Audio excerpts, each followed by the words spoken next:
بسم الله الرحمن الرحيم وما محمد إلا رسول قد خلت من قبله الرسل أفإن مات أو قتلا انقلبتم على أعقابكم ومن ينقلب على عقبيه فلن يضر الله شيئا وسيجزي الله الشاكرين وما كان لنفس أن تموت إلا بإذن الله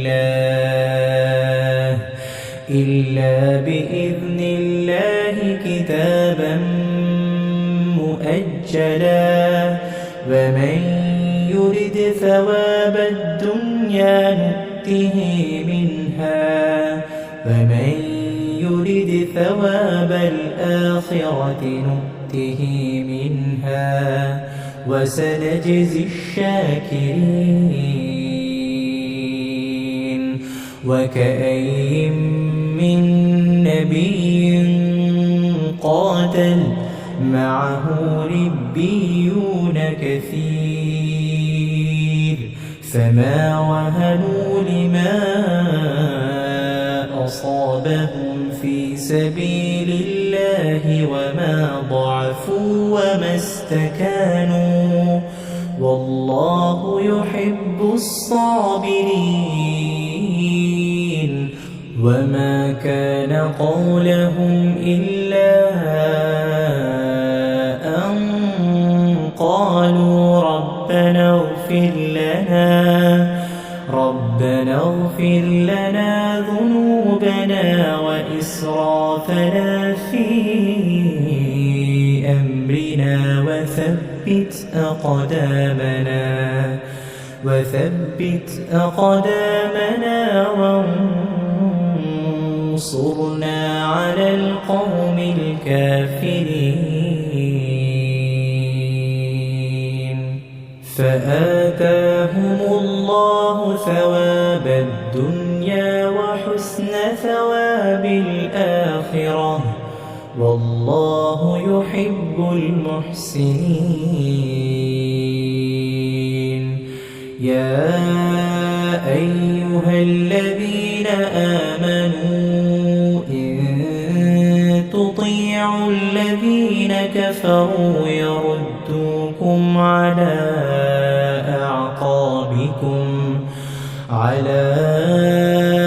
أعقابكم فتنقلبوا خاسرين بل الله مولاكم وهو خير الناصرين سنلقي في قلوب الذين كفروا الرعب بما أشركوا بالله ما لم ينزل به سلطانا ومأواهم النار وبئس مثوى الظالمين ولقد صدقكم الله وعده إذ تحسونهم بإذنه حتى إذا فشلتم وتنازعتم في الأمر وعصيتم من بعد ما أراكم ما تحبون منكم من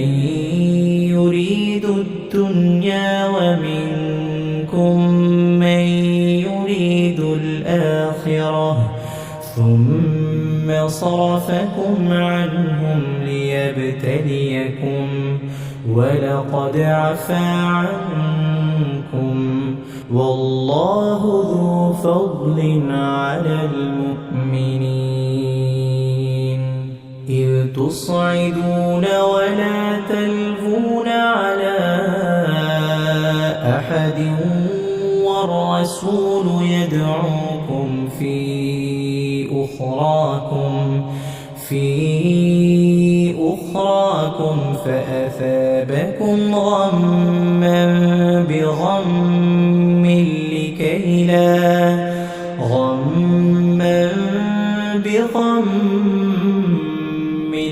لكي لا تحزنوا على ما فاتكم ولا ما أصابكم والله خبير بما تعملون ثم أنزل عليكم من بعد الغم أمنة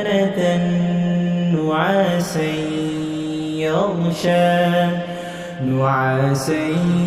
يغشى طائفة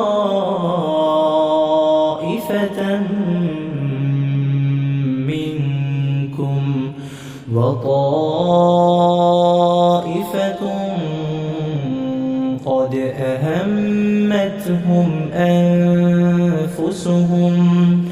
قد أهمتهم أنفسهم يظنون بالله غير الحق ظن الجاهلية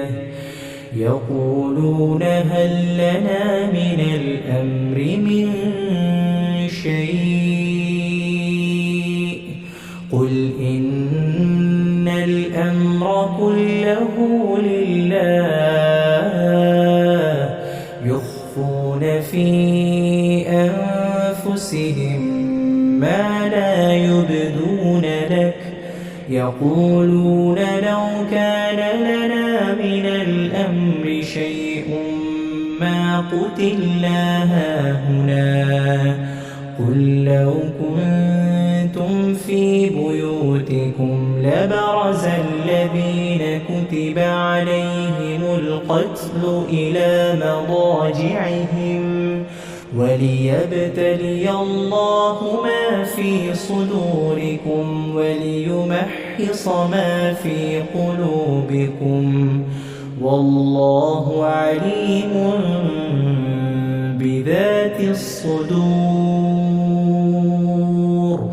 إن الذين تولوا منكم يوم التقى الجمعان إنما استزلهم الشيطان ببعض ما كسبوا ولقد عفى الله عنهم إن الله غفور حليم